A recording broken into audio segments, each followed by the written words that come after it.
Hello everyone, and good morning po sa ating lahat and happy blessed Sunday. So for today's video ay ipapakita ko lang po pala sa inyo yung niluto ko nung isang araw, itong ating ginisang sprouted beans. Nalalahokan po natin syempre nitong ating napakasarap na tokwa. At syempre maglalagay pa rin po tayo dyan ng mga gulay like carrot, sayote, and cabbage. So nagpainit lang po tayo dyan ng ating kawali at naglagay tayo ng konting mantika at nag-start na po tayo magisa nitong ating bawang at sibuyas. Ayan, so gumamit lang po ako dyan ng isang large na sibuyas at 4 cloves na garlic. At pagkatapos at pag nangamoy na yung ating bawang at sibuyas, pwede na natin ilagay yung ating carrot. So gumamit lang po ako ng isang piraso. Tapos, pig-slice ko lang po ng ganyan. At pagkatapos, nilagay ko na rin po dyan yung ating sprouted beans. Siyempre, lahat po yan ay hinugasan natin ng maayos para make sure na malinis po yung ating mga niluluto. At pagkatapos, naglagay na po ako dyan ng ating pampalasa. So, gumamit po ako ng 1 chicken cube.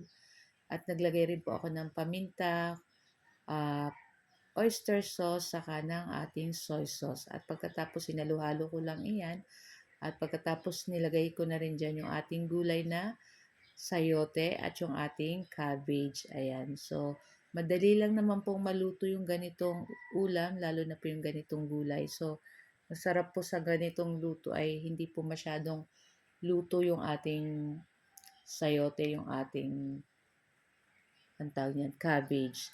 So, naglagay po lang ako dyan ng konting tubig para may konting sabaw-sabaw yung ating ginisang sprouted beans with tokwa.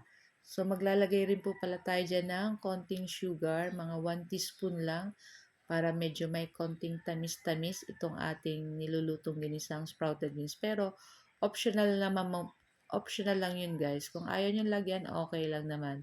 Para sa akin, mas masarap po yung may konting manamis-namis lalo sa ating gulay. At perfect na perfect to guys dun sa ating nilutong lumpiang isda. Nako, sarap po talaga nun. At talagang bagay na bagay dito sa ating ginisang sprouted beans with tokwa. So ayan na, at nilagay na rin natin dyan yung ating tokwa. At ilang minuto lang ay papatayin na rin natin yung ating apoy at that's it. Pwede na rin po natin to ihain. Ayan. So, gusto ko nga lang po pala guys, i-shout out yung ating new followers. Ayan, welcome po sa aming page ng Ma'am She and Trisan. So, kung bago pa lang po kayo sa aming page, huwag niyo po sanang kalimutan mag-like at mag-follow para palagi po kayong updated sa aming mga bagong video na i-upload. So guys, thank you for watching. Ciao!